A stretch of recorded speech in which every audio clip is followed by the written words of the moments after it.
Ya.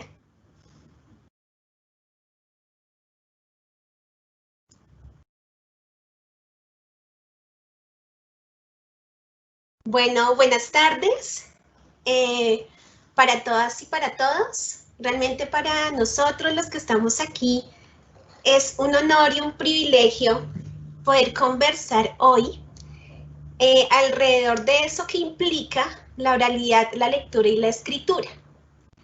Pero entonces antes de iniciar, yo quisiera invitarlos a que ustedes se pongan cómodos o cómodas, vayan y traen un cafecito, su libreta de notas, un esfero y por supuesto toda la disposición para escuchar las experiencias que nos cuentan otros, pero que además nos permiten traer a la memoria las propias, para dejarnos provocar con todo lo que tenemos preparado para ustedes hoy.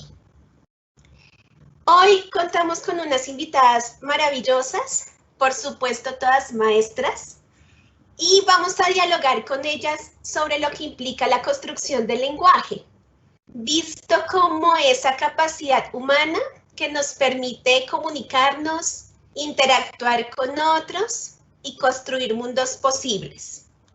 Con este horizonte de sentido, hoy hablaremos de la lectura, su importancia en primera infancia, la calidad de los libros, algo que sabemos que es muy importante, eso que implica la palabra poética, eso que es la literatura infantil, que yo sé que ha llenado los equipajes de las maestras muchas veces, y también la necesidad de leer con los niños y con las niñas esos textos que son profundos, que a veces evitamos, pero que es necesario ponerlos a consideración en el aula de clase.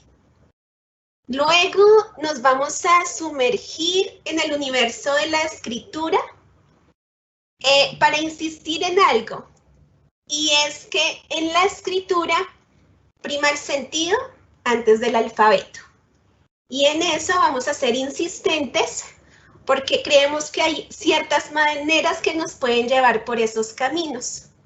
Y porque eso también nos invita a respetar los ritmos y propiciar también escenarios de escritura auténtica.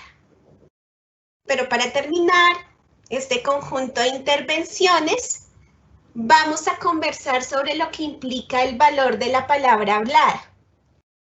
Y también, y eso también es muy importante, la necesidad de crear oportunidades de participación en donde los niños y las niñas opinen, argumenten, expliquen, conversen y utilicen otras modalidades del habla.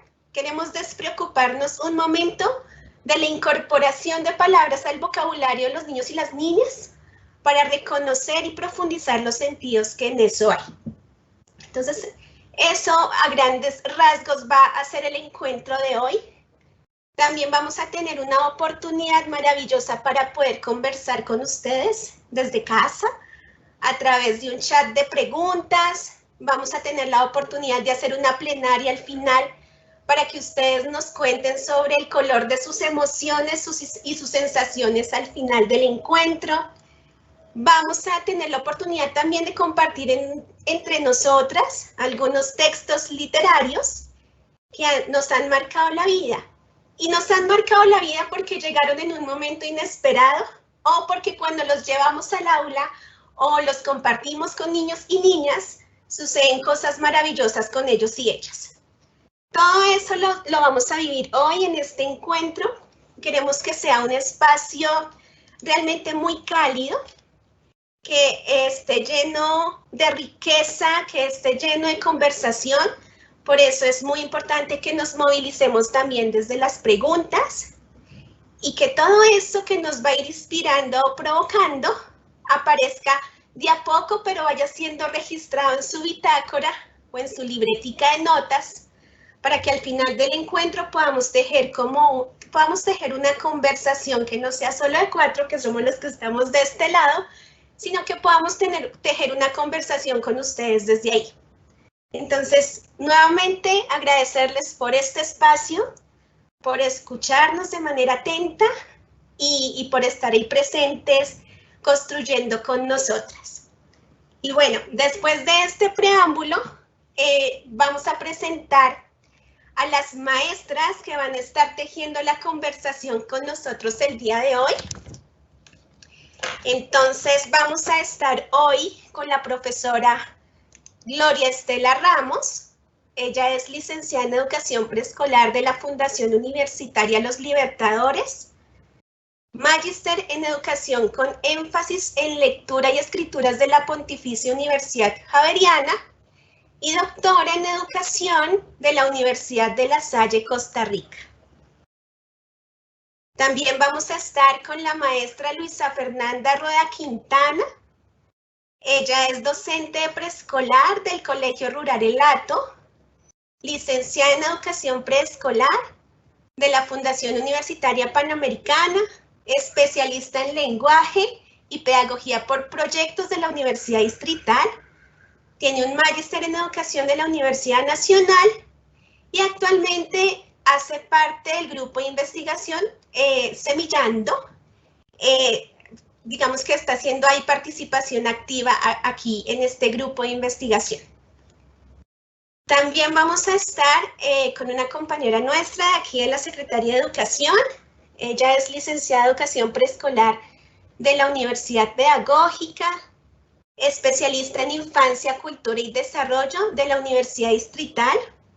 Tiene un magíster en Educación del Instituto Pedagógico Félix Varela de Cuba. Tiene otro magíster en Pedagogía de la Lengua Materna de la Universidad Distrital. Y esto es maravilloso. Fue docente de los grados Jardín, Transición y Primero por más de 15 años y actualmente pues hace parte del equipo pedagógico. También es miembro activa de la Red Nacional para la Transformación en la Formación del Lenguaje.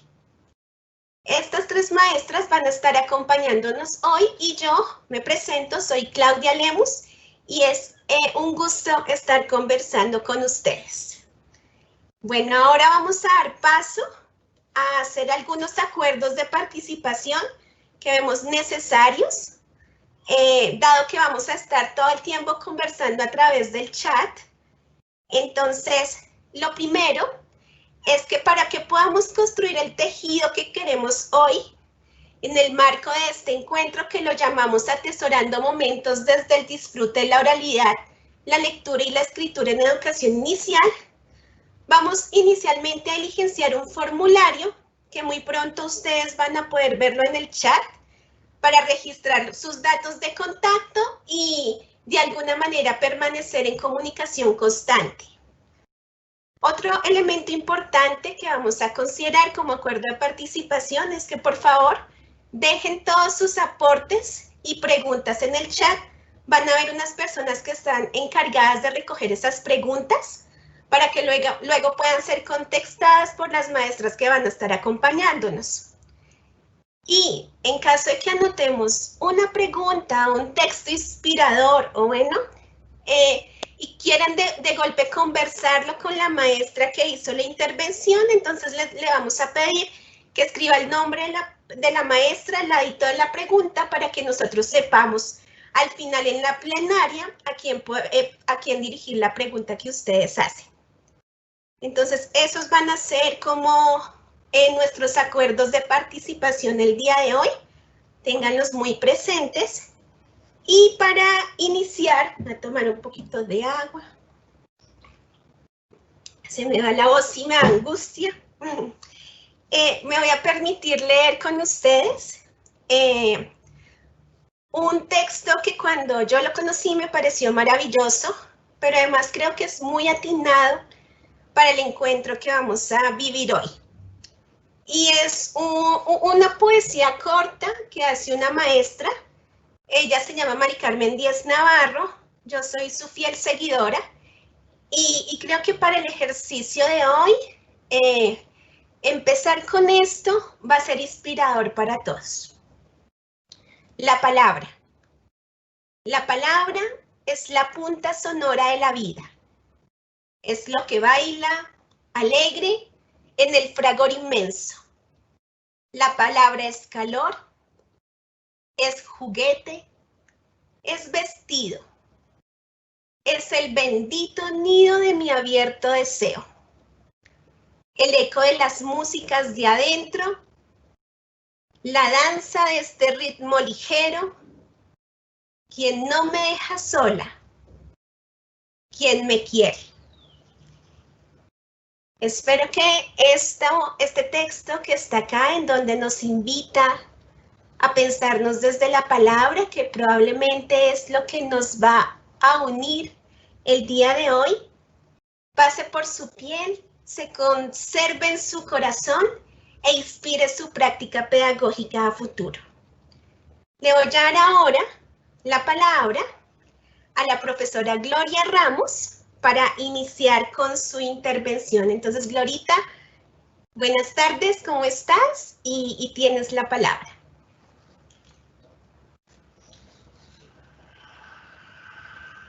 Creo que tienes que encender el micrófono, Glorita, que no te escuchamos. Hola, buenas tardes para todas y para todos.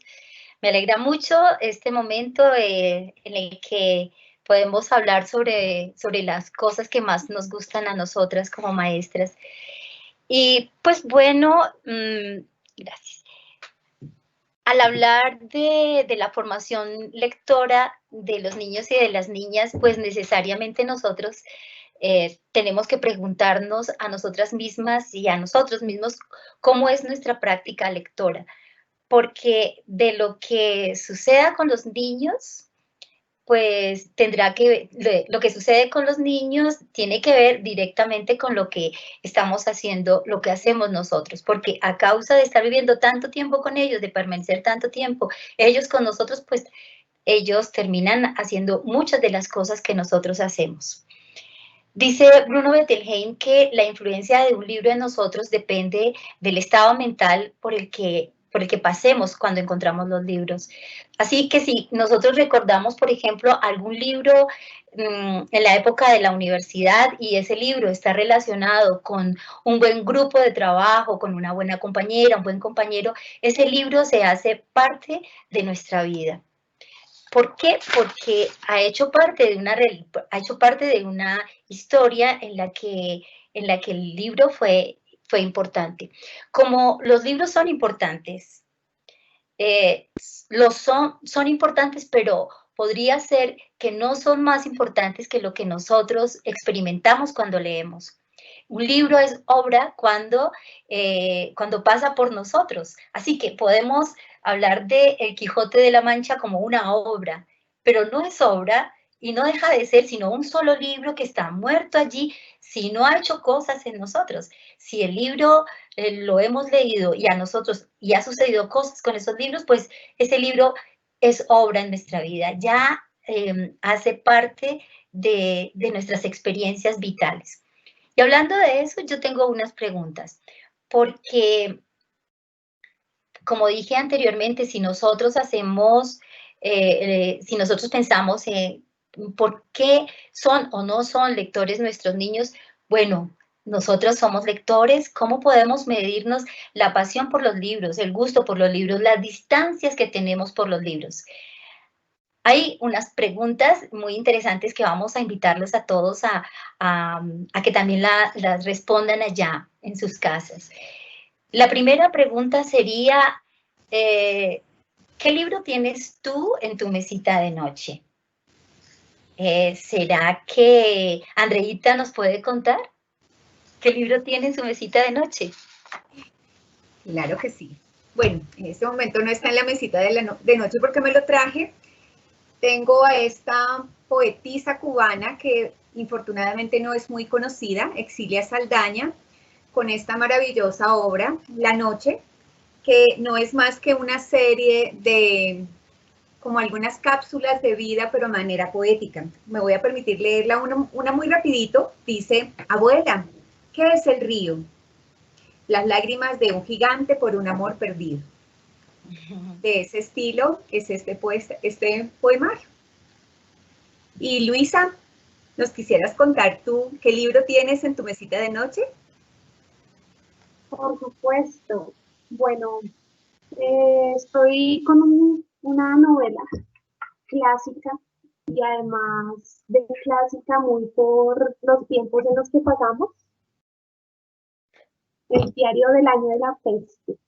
Entonces, este relata pues la historia en medio de la peste en 1664 y bueno, y refleja varias cositas de las que estamos viviendo en este momento. A un clásico, súper recomendado. Muy buena obra.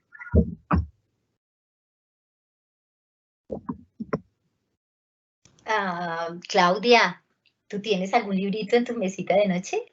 Sí, bueno, yo quiero confesarles que estoy esperando una dulce bebé a la que voy a llamar Florencia.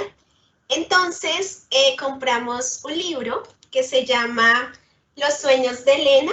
No sé si lo ven. Ahí, Los sueños de Elena, de Eduardo Galeano.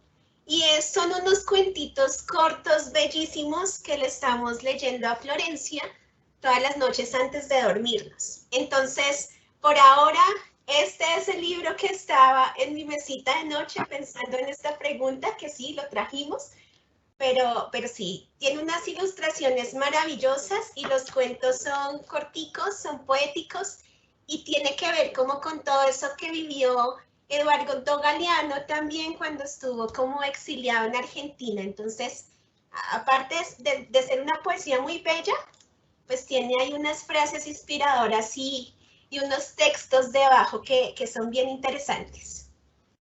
Bueno, yo les cuento que tengo el libro de Isabel Allende, La Casa de los Espíritus. Estoy muy feliz de leerlo. Estaba en mora de hacerlo y me ha encantado. Pero bueno, ya sabemos que tenemos un libro en la mesita de noche. ¿Hay algún libro que esté en espera? ¿Un libro que ahí lo tenemos, pero nada, que arrancamos a leerlo? ¿Qué nos dices, Andreita? Bueno, yo les cuento que tengo muchos libros en mora, en espera, por falta de tiempo. En este momento tengo uno que estoy leyendo de a poquitos, y es el libro de Emociones Políticas de Martha Nussbaum, un libro que me estoy permitiendo leerlo de manera lenta, entendiendo, interpretando, porque nos habla de una manera muy tranquila, pero bastante potente sobre toda esa relación que hay con este emocionar y con las emociones y la democracia y la política, y esto que nos pasa como individuos, pero también que nos pasa como pueblos, como ciudadanía. Entonces, es el que estoy leyendo muy despacito. Tengo pendiente de terminarlo. Luisa, ¿cuál es el libro que está en espera para ti?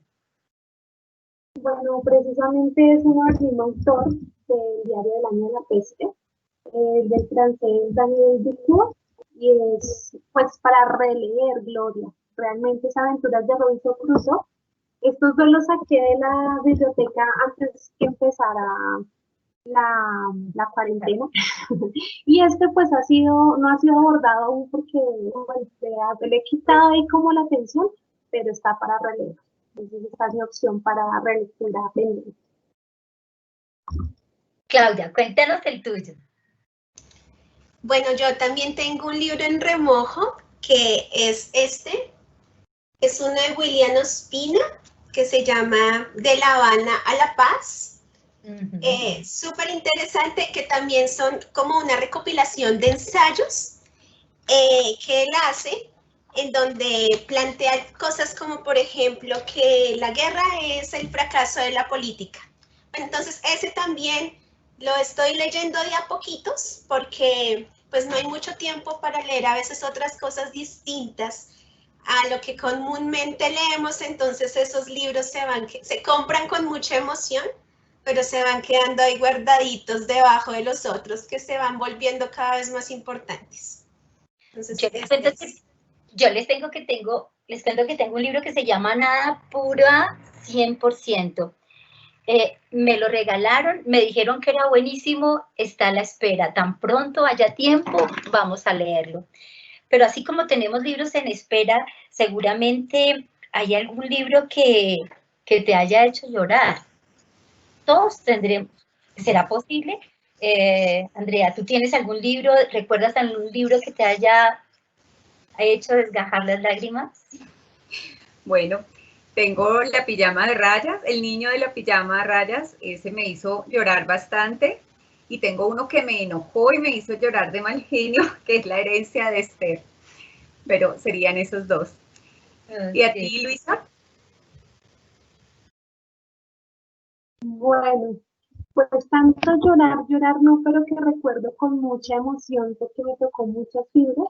Y bueno, pues la misma obra y por la situación en la que llegué al libro. Resulta que recuerdo mucho Como agua para chocolate, porque fue la primera novela que yo elegí como lectora para leer, o sea, libremente, y que yo fui al estante, lo tomé y elegí leer. Entonces recuerdo mucho esa lectura muy hacia las fibras, pues, y ese hecho de haber elegido por primera vez qué leer. No, qué bonito.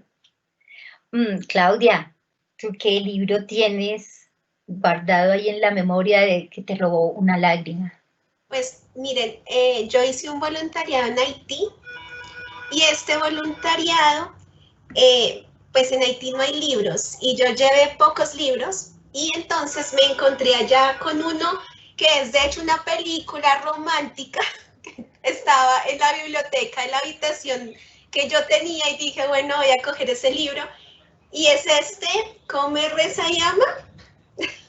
Pues ustedes no se imaginan las fibras que me tocó, pues, las fibras que me tocó este libro estando un año en Haití, teniendo pocos elementos que leer, y entonces, de hecho está viejito porque me lo llevaba a la playa, bueno, era el libro, era mi compañía, entonces, sí, este libro, y creo que lo recuerdo mucho, y es una película también inspiradora, pero pues digamos que el libro, en la búsqueda que yo estaba, pues me marcó mucho. Yo les cuento que tengo un libro muy especial que sí arrancó en mí muchas lágrimas. Lloré mucho, bueno, en realidad me pasa con muchos libros, pero el libro de Las cartas de Emma Reyes me conmovieron hasta las lágrimas. También me conmovió El Quijote. Eso.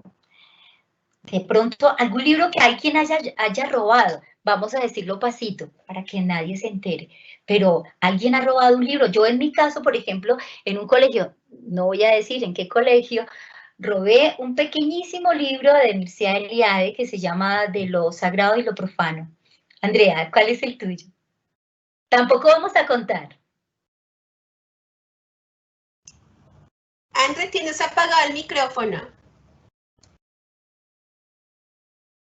No, lo dejo activo. Bueno, les cuento que sí he robado libros de bibliotecas, pero son esos libros que a veces nadie lee y están llenos de polvo y yo encuentro allí tesoros. Y son esos libros que tienen que ver precisamente con pedagogía, con historia, con ese tipo de cosas que me llaman mucho la atención.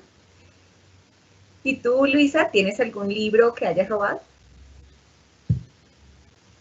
Bueno, seguramente ahorita los he tenido, pero ahorita a la mente tengo uno que quiero devolver, de hecho. Entonces quiero que no sea robado, pero como ha estado mucho tiempo conmigo y es un libro de pedagogía, del taller pedagógico. Recuerdo a su dueño y quiero devolverlo.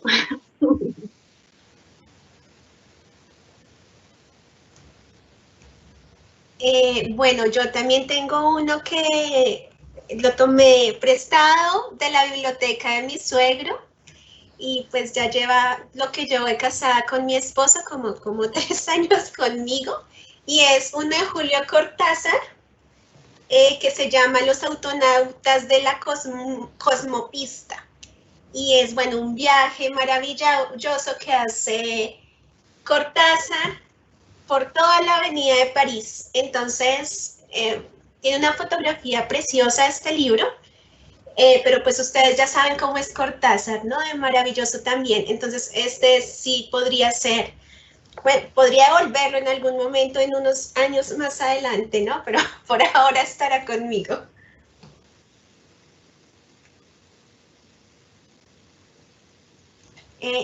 Glorita, ¿no se te escucha? ¿Activa el micrófono? No sé si es... ¿Aló? Ahora sí. No sé si ese mismo libro para ti sea el que corresponde a la última pregunta, y es, ¿ese libro es el que más huella ha dejado en tu vida?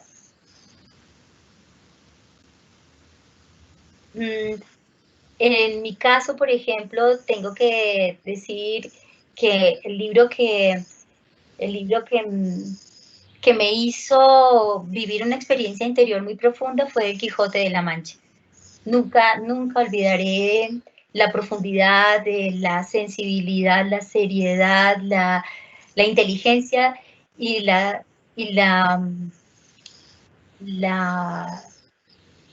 gran cordura con la que está escrito ese libro, el gran brillo que tiene ese libro. Es muy bello. Para mí es el libro más especial de todos. ¿Y el tuyo, Andrea? Bueno, pues es una pregunta difícil de responder con un solo título, porque para mí los libros que me atrapan y que termino leyendo son libros que me dejan demasiados elementos. Pero para nombrar solo dos, digamos, uno es el libro de Mujeres que corren con los lobos, de Clarisa Pinkola Estés, que por supuesto como mujer me marca y lo recomiendo. Y el otro es el que tú estás leyendo en tu mesita de noche, La Casa de los Espíritus. También. Qué maravilla. ¿Y tú, Luisa? Sí, coincido en que es una pregunta difícil. De hecho, si llego al final de un libro es porque me atrapó, y ese atrapó es porque me cautivó, me representó, me vi identificada o en contra de las situaciones que aquí se plantean. Y siento que no, que han sido varias obras y varios autores. Ahorita podría mencionar, bueno, uno que leí comenzando el año, Siddhartha, de Hermann Hesse, por mencionar así uno pronto, pero con esa claridad que sucede muy a menudo. ¿Y Clau? El libro Bueno, de tu no había pensado bien en una respuesta para esta pregunta, pero digamos que ahorita podría recordar también de William Ospina. Hay un libro que se llama La lámpara maravillosa, que son unas reflexiones que hacen los educadores sobre su hacer. Y lo leí en un momento muy interesante, estando haciendo la maestría, y pues que ese libro llegara a mi vida fue revelador también. Entonces creo que es La lámpara maravillosa de William Ospina. Bueno, con todas esas preguntas, imagino que todas los profesores, las profesoras que están allá y que también tendrán su lista, pues no nos queda más que decir que somos unos apasionados por los libros. Si no tuviéramos respuesta a estas preguntas, diríamos pues que si deseamos serlo, podemos empezar. Con respecto a nuestros niños, tendríamos que decir que hay una causa importante para que los niños sean lectores, otra causa importante, y es las familias. Si en la casa hay un papá, una mamá, un abuelo que compartan la lectura, pues los niños necesariamente pensarán, vivirán eso también como una experiencia interesante. En las familias sucede que, y si en las familias sucede que no hay quien comparta libros, pues necesariamente es porque ellos, esos padres, esos abuelos también tuvieron una relación, digamos, triste, una experiencia distinta cuando empezaron a aprender a leer. Las respuestas a las preguntas de Italo Calvino, y me permiten, yo voy a hacer una lectura, nos interpelan frente al modelo educativo que nosotros estamos impartiendo como profes. Y nos interrogan sobre las maneras que hemos empleado para acompañar y orientar la formación lectora de todos nuestros niños. Sabemos que cada libro que se comparte en el salón de clase requiere de una voz que lo lea. Esta expresión que acabo de decir, cada libro que se comparte en el salón de clase requiere de una voz que lo lea. Esta idea nos conduce a pensar en tres componentes. Uno, el niño o la niña a quien va dirigida la lectura. Dos, la maestra, el profe que lee para los niños. Y tres, el libro que se lee. Ahí tenemos una triada. Este triángulo además nos muestra la necesidad de pensar qué es la literatura y para qué sirve. La literatura como experiencia vital le llega a los niños en medio de imágenes y palabras. A través de la literatura los niños se acercan a la condición humana y cada historia les ayuda a hacer más comprensibles la vida. La literatura nos permite a toda la posibilidad de búsqueda de sentido, la reflexión, el diálogo interior, la contemplación. En últimas, la subjetividad que no se construye con imágenes y mensajes estereotipados, con aquellos que aparecen en los medios de comunicación masiva, sino con aquello que les permite cierto silencio interior. La literatura recrea y divierte y además permite descubrir la singularidad, reconocer al otro, acompaña nuestras angustias. Cuando los niños están sentados escuchando la narración de su profe, su espíritu se recoge. Hay una suerte de toma de distancia, eso es lo que llamamos conciencia, pensamiento, emoción. Es también una actitud poética porque el alma se ensancha nuestra experiencia. El cuento tiene para los niños la misma seriedad del juego, sirve para tantear la realidad.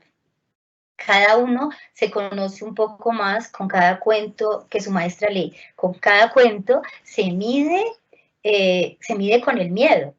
Puede jugar a tener miedo y lo desafía con los ojos abiertos.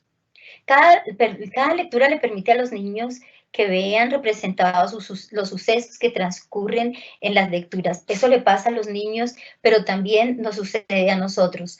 Cada vez que leemos un texto y que nos sentimos enganchados con ese texto, es porque tenemos la posibilidad de asociarlo con una experiencia de nuestras propias vidas. Si no podemos engancharlo con esas experiencias, pues no estamos haciendo, el libro no está haciendo una experiencia en nosotros. A esto le llamamos experiencia estética. Pero, ¿y cómo hacemos para que en el colegio la experiencia de la lectura se vuelva una experiencia de vida? Pues yo me he dedicado en estos momentos, pensé en 10 pistas o en 10 consejos para que sea posible la lectura, la formación lectora de nuestros niños. El primer consejo es acerque a los niños hacia usted, sentados en un tapete y usted en una silla. Se creará así una atmósfera de cercanía y complicidad. Consejo 2. Leer con anticipación lo que va a compartir a los niños. Si a usted le gusta, si se conmueve, si la hace feliz esa lectura, pues podría compartirla. Consejo 3. Piense en una experiencia personal que pueda relacionar con la lectura y que pueda compartir con los niños. Por ejemplo, si nosotros vamos a compartir Cosita Linda de Anthony Brown, cuéntele a sus niños algo sobre una buena amiga suya, un buen amigo, y mencione cuánto lo aprecia y a esa persona. Y cuente alguna cualidad de él. Con algo tan sencillo ya generó lo más importante, el vínculo. Consejo 4. Continuando con el mismo ejemplo, pregunte a sus niños por sus amigos. Deje que ellos cuenten. Muéstrele su interés por lo que comentan. Consejo 5. Muéstreles el libro. En la portada y muéstreles la portada y en la contraportada hay muchas cosas sobre las cuales hablar. La ilustración, el autor, el libro, la editorial. Consejo 6. Estimule la participación con los comentarios que ellos tengan por hacer. Pero no permita que el hilo del tema se pierda. Para entonces todo el grupo estará ansioso por conocer el contenido del libro y todos estarán haciendo un gran esfuerzo por entender las analogías, realizar deducciones, extender o restringir, precisar o corregir el campo de su significado, intuir los límites de un sinónimo, la esfera, la influencia de un adjetivo. Consejo 7. Solicite un amoroso silencio. La sensación de silencio, expectación, será una experiencia mística para que la narración continúe. Como lectora de cuentos, puede percibir la experiencia del momento en que la interioridad y la emoción afloran en los cuerpos y en los ojos de sus niños. Consejo 8. Emplee diversos matices de voz. Descubra que puede echar mano de la velocidad, el ritmo y la entonación para mantener atrapados a sus lectores. Recuerde que mientras se lee, no solo está en juego el contenido, sino también las formas de expresión. Dice Rodari, el tono, el volumen, las modulaciones, eso es lo que desvanece los fantasmas del miedo en los niños. Consejo 9. Deje que los niños hagan algunos comentarios mientras dura la narración. Si no sucede de manera espontánea, propóngaselo. Permita que fluya el diálogo entre el libro y sus lectores. Recuerde que el cuento es importante, pero no menos importante que sus estudiantes. Consejo número 10. No le cobre la lectura a los niños, obligándoles, una vez terminado, a dibujar siempre. No les haga exigencias moralistas preguntando ¿qué nos enseñó el libro? Todo lo que han aprendido sobrepasa lo que pueden expresar. Recuerden que lo que acaba de leer es una experiencia interior. De cara a esto que acabamos de decir, tenemos que decir que la experiencia nos lleva a preguntarnos por la lectura de la literatura y la descodificación, porque la experiencia lectora es un ejercicio del espíritu antes que habilidad mecánica. Si en la primera infancia nos empecinamos en enseñarles a leer sílabas y luego palabras carentes de sentido, y luego frases descontextualizadas y pobres frente a la imaginación y la fantasía o intrascendentes, pues ahí se van a quedar los niños aprendiendo a medias, como dice el profesor Fabio Jurado. Y es por eso que cuando crecen nuestros niños son presa fácil de los medios de comunicación. Por eso sus argumentos en la participación política en el país es estrecha, porque fue estrecha la manera como se accedió a la lectura. Cuando los niños finalizan la lectura, mucho de lo que hubo en el libro empieza a ser parte de su horizonte de sentido. Conejito Malvado, por ejemplo, les va a ayudar a ellos a hacer una reflexión sobre su comportamiento. El túnel de Anthony Brown les va a permitir hacer pensar en el valor que tienen los hermanos. El pájaro del alma les ayudará a ellos a pensar en los secretos que tienen que guardar, entender que hay secretos que hacen daño. Eso es de vital importancia para los niños. Así, cada cual, como dice el profesor Francisco Cajiao, habrá iniciado un diálogo entre la experiencia y las palabras. Eso es lo que nos permite enriquecer nuestro paso por la vida, comprender a otros y ser comprendido por ellos. Sabemos que si los niños no tienen en su horizonte palabras deshabitadas, que si solo tienen en su horizonte palabras deshabitadas de una narración con la que puedan hacer vínculo creativo, fantástico, emotivo, y que además tienen que repetir en ejercicios de planas esas palabras, no podrán sumarse a las experiencias vitales, porque la repetición hace perder el valor del sentido. Se dice que somos constructivistas, pero seguimos haciendo planas. La evaluación es para saber si trabaja bien el niño en el cuaderno, si maneja bien el espacio en el cuaderno. Si fuésemos consecuentes con la necesidad de romper con el autoritarismo, tendríamos que rechazar todo tipo de manual que tenga la pretensión de enseñar la lengua y la literatura para privilegiar esa experiencia viva de la comunicación y para avanzar en los criterios de selección de textos. Tendríamos que reconocer lo importante que es la literatura como una verdadera fiesta de la vida. Cuando los niños leen una palabra desprovista de sentido, en realidad están leyendo para complacer a la profesora, pero no leen para ampliar su horizonte de sentido.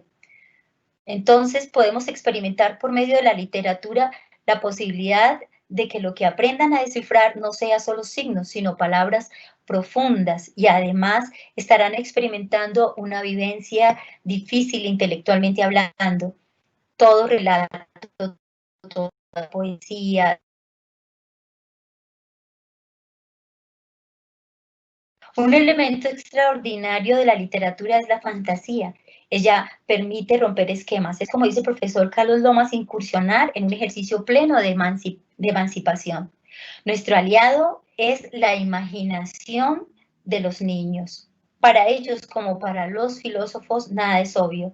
En la base de todas las historias encuentran el misterio. Es bueno recordar que nuestros niños no son inocentes.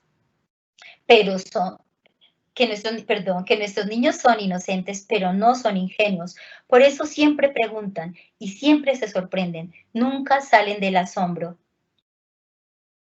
A menos que insistamos en pretender enseñarles lo mismo todos los días. En lo personal, y ya para terminar, quiero contarles que mi amor por la literatura se la debo a mi padre y a su amor por los libros. Y confieso que esto de ser profesora en la primera infancia seguramente obedece a mis ganas de no salir del paraíso que encuentro cada vez que les comparto un libro. Y como toda buena lectura produce una buena escritura, vamos a ver qué sucede con la escritura de los niños. Antes de esto, quiero contarles que, por ejemplo, este texto donde dice, la sirena escribe con su lápiz de cangrejo sobre las olas que se mueven, algas, almejas y cascanueces, fue producto de un trabajo de proyecto de aula en donde trabajamos alrededor del poema, de uno de los poemas de León de Greiff. Bueno, muchas gracias. Andreita, cuéntanos algunas ideas sobre la escritura. Muchas gracias. Claro que sí. Bueno, para ir en consonancia con lo que nos acaba de contar Glorita, Aidan Chambers nos dice que cuando se trata de escribir, eres lo que lees. Toda escritura es una lectura. Por lo tanto, ser escritor significa ser lector desde diferentes puntos de vista. El problema con los niños y las niñas en educación inicial es que no les enseñamos a escribir, les enseñamos letras. Y esto no es lo mismo. Creo que esa es la gran invitación que quiero hacerle a las maestras y maestros que nos escuchan hoy, y es empezar a pensar qué es escribir. ¿Qué tan buenos escritores somos nosotros? ¿Qué escribimos? ¿Qué sentimos alrededor de la escritura? Porque de esa manera, y reflexionando sobre eso que es para nosotros escribir, podemos empezar a entender que es urgente y necesario empezar a cambiar lo que le enseñamos a los niños. Los niños saben letras, ¿cierto? Pero no saben escribir y tampoco escriben con ningún sentido, porque en consonancia con lo que nos dice Aidan Chambers, en consonancia con lo que nos está diciendo Aidan Chambers, si leemos lo que escribimos, pues nadie va a leer letras o vocales o planas, ¿cierto? Bueno. Tampoco estamos enseñando que leer y escribir es vital para aprender a lo largo de la vida. Y esto pareciera que fuera un entrenamiento para cuando somos grandes. Nos pasa un poco lo que le pasa al concepto de niñez. Parece que fuéramos niños solamente, ser niños solamente es importante porque vamos a ser adultos. Y algo parecido está pasando con la escritura. Es como si necesitáramos las letras porque más adelante vamos a necesitar escribir, cuando lo que tenemos que enseñar precisamente es todo el sentido, que la escritura es una construcción de sentido, que la escritura se aprende escribiendo cosas interesantes que tengan un propósito, y esto no lo aprendemos con estas prácticas que vienen reproduciéndose durante 30, 40, 50 años. Ese tal vez es el acto que me llevó a mí a mirar con mayor detenimiento y con un ojo más investigativo la escritura. ¿Qué pasa con la escritura y qué pasa con estas prácticas que parecen no modificarse, permanecen en el tiempo? Y seguimos viendo resultados de lectura y escritura que nos dicen unas pruebas que no funcionan. Por supuesto que no funcionan porque estamos enseñando como no es. Entonces tenemos que empezar a reflexionar allí, y la invitación es empezar a mirar que la escritura en educación inicial debe cambiar. Por mucho tiempo se ha centrado en el desarrollo motriz, en la caligrafía, en todas estas palabras que se llaman aprestamiento, ¿cierto?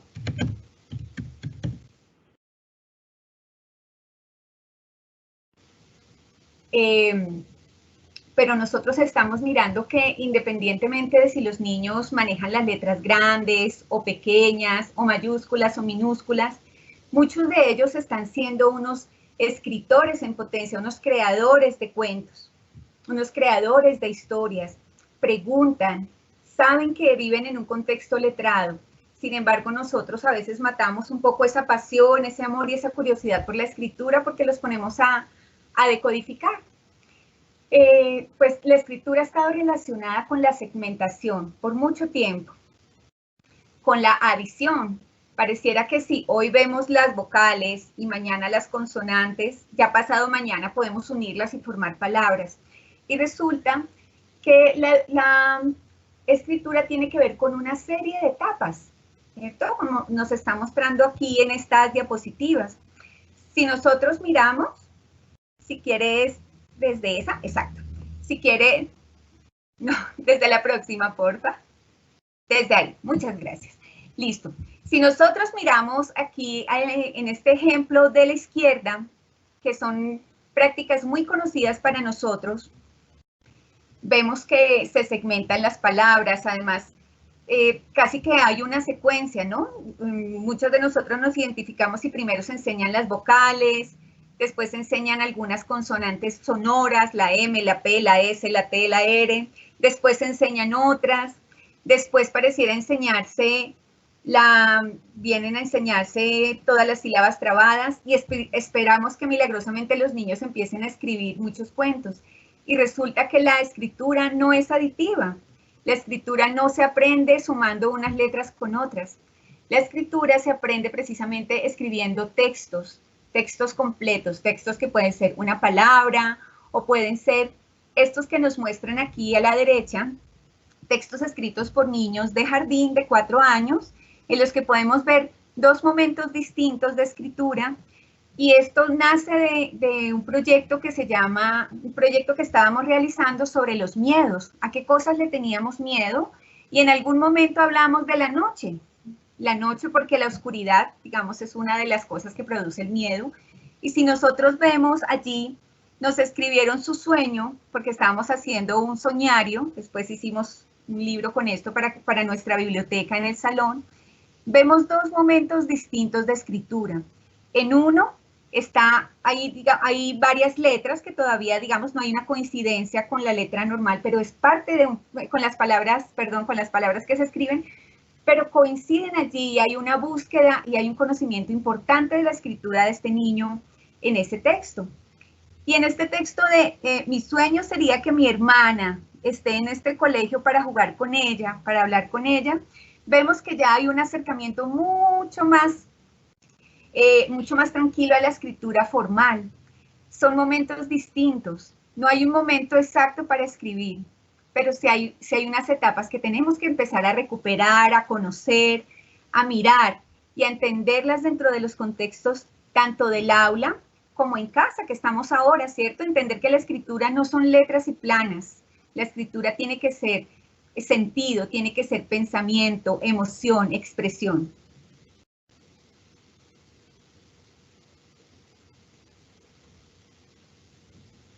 En nosotros vemos al lado izquierdo la misma práctica.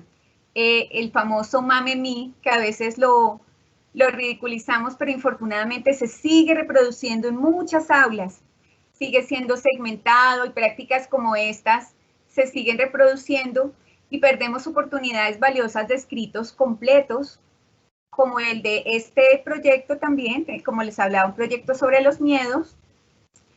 Ese monstruo que ustedes ven ahí lo elaboramos con los niños y las niñas. Cada niño elaboró su monstruo, representó sus miedos en ese monstruo y luego hizo una historia. Y con esa historia hicimos un libro. Ese libro se rota por todos los niños para que lo puedan leer y a veces se rotaba de salón también. Porque el otro problema con los escritos que hacen los niños y los escritos que a veces hacemos es que no se leen. Los escritos quedan allí, son calificados por la maestra, pero no se leen. Y un escrito, así como lo decía Gloria con los libros, un escrito cobra sentido es cuando es leído. Esa es la intención. Incluso cuando es el escrito de un diario, está allí con una intención de conservar esa memoria y pueda que la lectura no sea inmediata, va a ser después. Pero siempre los textos que se escriben tienen que ser leídos. Tienen que tener alguna intención cultural, algún objetivo social, o algún objetivo emotivo, expresivo, emocional. Si no, son meros ejercicios.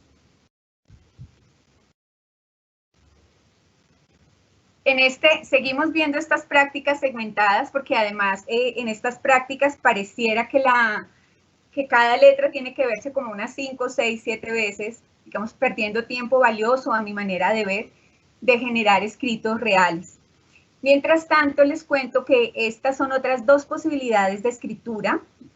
Lo que ven allí, que es una hidra, que parece una coronita, un arbolito, es una cartelera producida por un grupo de niños frente a un proyecto que estábamos haciendo sobre si existen los seres fantásticos.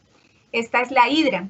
Ellos allí lo que hacen es investigar alrededor de este animal, conversar sobre lo que cada uno encontró y luego armaban una cartelera para exponer al resto de compañeros. Cada grupo tenía un ser fantástico distinto.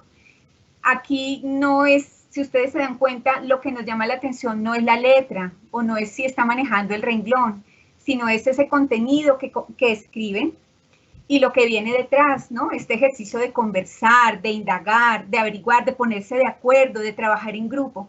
Todo eso es lo que nos debe convocar en este ejercicio de escritura.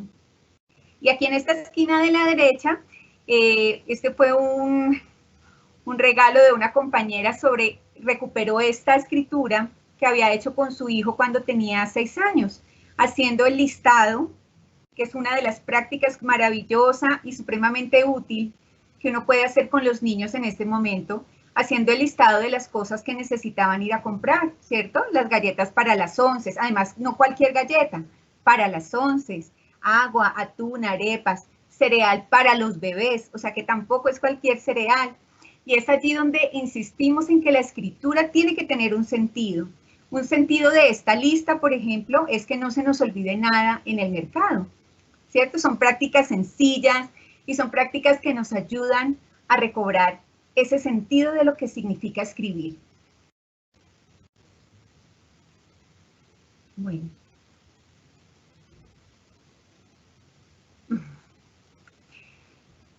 Entonces, después de todo esto, vemos que la escritura es un proceso.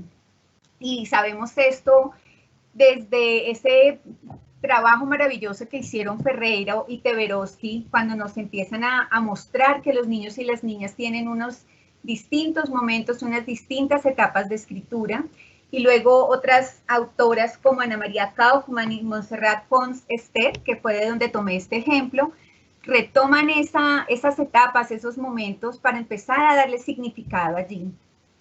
Vemos cómo va pasando a través del tiempo esta escritura. Empezamos a ver un primer momento donde hay unas primeras letras, unos primeros acercamientos a esos símbolos que culturalmente los niños y las niñas conocen. En esa segunda etapa vemos cómo ya hay un conocimiento de las letras, ¿cierto? No coincide con el uso que le damos nosotros, pero allí hay un conocimiento implícito. Tal vez las letras de los nombres, de su propio nombre, letras que les son significativas. Luego viene un tercer momento en el que ya está muy cerquita de conquistar ese código alfabético. Y nosotros vemos está la L, la A y la O, y esto no se enseña tampoco. ¿Por qué hago énfasis aquí? Porque hay unos métodos, y siempre que hablamos métodos nos da un poco de susto en escritura porque sentimos la escritura como si fuera una receta, pero hay ciertos métodos que lo que están haciendo es segmentando esta posibilidad de las vocales y volviéndolo método como si los niños hablaran solo por vocales. Y resulta que eso es totalmente falso, los niños no hablan así. Pero bueno, si ustedes ven en esta tercera etapa, los niños escriben allí las vocales porque es lo sonoro, pero no porque así se lo enseñemos, sino porque así ellos lo están descubriendo, lo están comparando, están haciendo ese recorrido y ese camino de la escritura a medida que van avanzando en esa cultura y en ese conocimiento. Y vemos un cuarto momento en el que ya está muy cerquita, ¿cierto?, de escribir. Allí tiene que seguir los niños y las niñas, pero quiero confesarles que como maestra, el momento más bonito y el que añoro yo siempre es cuando los niños y las niñas por sí mismos se dan cuenta que están leyendo y escribiendo de manera alfabética. porque es un descubrimiento. Cuando uno trabaja de esta manera, cuando respeta esos procesos y los niños descubren y asumen ese proceso, es una cosa maravillosa. Entonces, de verdad que tenemos que hacer un alto, un momento en esas prácticas, y un poco el objetivo de hoy es reflexionar sobre cómo estamos nosotros enseñando, pero más que cómo estamos enseñando es cómo estamos escribiendo y cómo concebimos la escritura, ¿cierto? ¿Cuántos de nosotros somos escritores allí?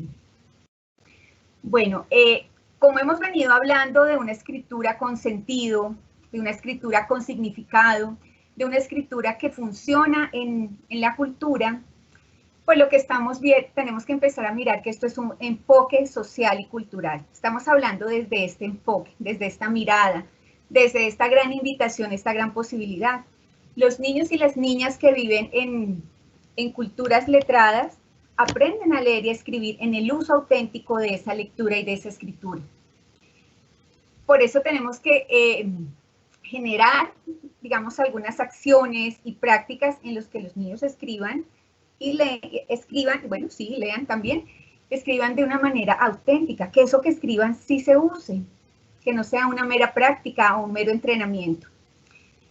Y otra cosa que tenemos que empezar a cambiar, que infortunadamente pasa, es que parece haber una relación de que escribir es aburrido. Entonces muchas veces escucha uno de las maestras que hay que hacer la escritura divertida porque es que como es tan aburrida, entonces por eso hay que ponerle colores a las vocales y este tipo de cosas. Entonces creo que hay que cambiar una cultura de la escritura que tenemos por allí implícita, ¿cierto? De la cultura de la escritura como aburrimiento, cuando al contrario la escritura es posibilidad, es construcción, es sentido. Y esto lo vamos logrando cuando vamos trabajando por proyectos. Gloria nos acaba de hablar de un proyecto en el que surge este poema maravilloso que escriben allí. Yo les mostré también algunos de los escritos a partir de proyectos de aula. Cuando uno empieza a trabajar por proyectos con los niños y las niñas, hay todo un respeto de lo que ellos son y lo que van construyendo en el tiempo. Porque leer y escribir son los ejes que se constituyen en el aprendizaje. Y a medida que se va leyendo y escribiendo y hablando, que más adelante lo vamos a ver, se va construyendo el sentido. Por eso otra invitación que les hago a las maestras, a los maestros, a los coordinadores y orientadores que nos están escuchando, es empezar a adentrarse en esa posibilidad maravillosa de la pedagogía por proyectos. Y con la población infantil, con educación inicial, los proyectos de aula son maravillosos. Son una posibilidad para que el aprendizaje se vuelva real. Voy a invitarlos a ver entonces otra posibilidad de trabajo con los niños y las niñas que vamos a mirar a partir de un video, ¿cierto? Yo les estoy hablando de proyectos de aula. Hay otro tipo de trabajos por proyectos que vamos a ver aquí en este video. Entonces los dejo con el video y después conversamos un poco al respecto.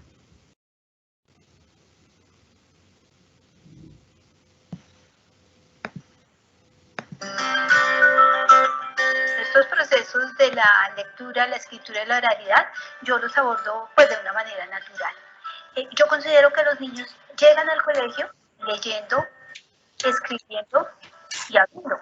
Pero la escuela se encarga de propiciar estas experiencias para que los niños se jalonen, se reten, ¿sí?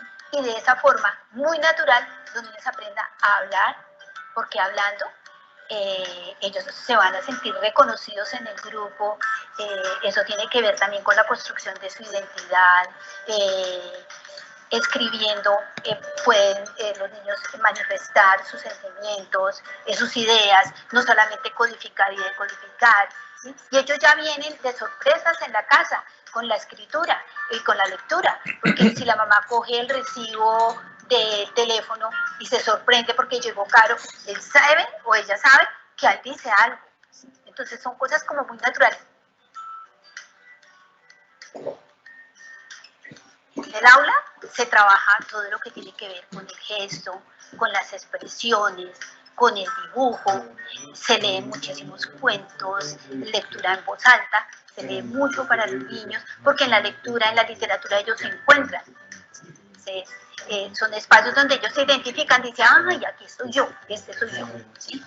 Entonces, todas estas cosas se hacen antes, cantar, las rimas, las poesías, todas las producciones de ellos, todo lo que nace de ellos, porque ellos están llenos.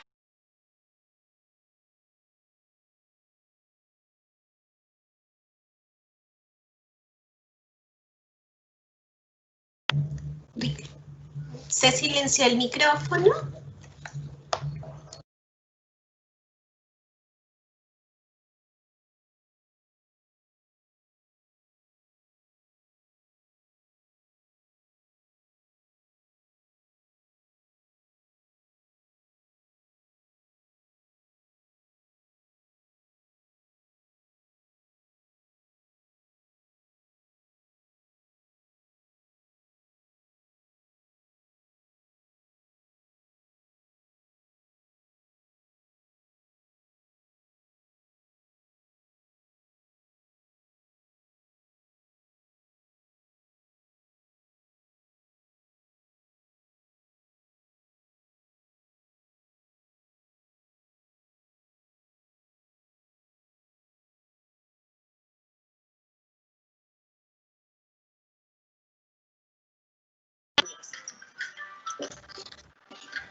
El nombre es muy importante, es una carga afectiva primero. Lo he escuchado, es como la sonoridad, algo que al oído de todas las personas el nombre les llega. Yo pienso que es como el sonido más bonito que puede llegar al oído y para los niños también, y les gusta que les digan su nombre. Entonces, a partir del nombre se empiezan a crear una cantidad de situaciones para que ellos empiezan a reconocer el nombre. Y tanto se apropian del nombre que a veces dicen, no, te quito mi letra, esa era mi letra, esa es mía, esa es, o después a poder decir, ay, mire, esa letra la comparto con mi amigo, tenemos las mismas letras, estas son las letras iguales. Entonces, trabajar el nombre tiene una carga de afecto, una carga de identidad grandísima, y aparte de eso, están en juego todo el abecedario, ¿sí? Está en juego toda la convencionalidad, y de una forma muy agradable, a partir del nombre, los niños pueden empezar a construir su escritura. Lo reporto también con el nombre, que con el nombre pues también tengo ahí como bastante experiencia para poderlo hacer, que busquen el nombre, que quién faltó, que dónde está el nombre que está aquí escrito, que qué dice aquí, que cuáles letras son parecidas a las otras, y ahí poquito a poco los niños se van encaminando. Las experiencias con sentido son muy importantes para los niños, ocupan un lugar muy importante. Si yo me pienso una experiencia pensando en los niños, en los intereses de los niños, en lo que los niños me están diciendo,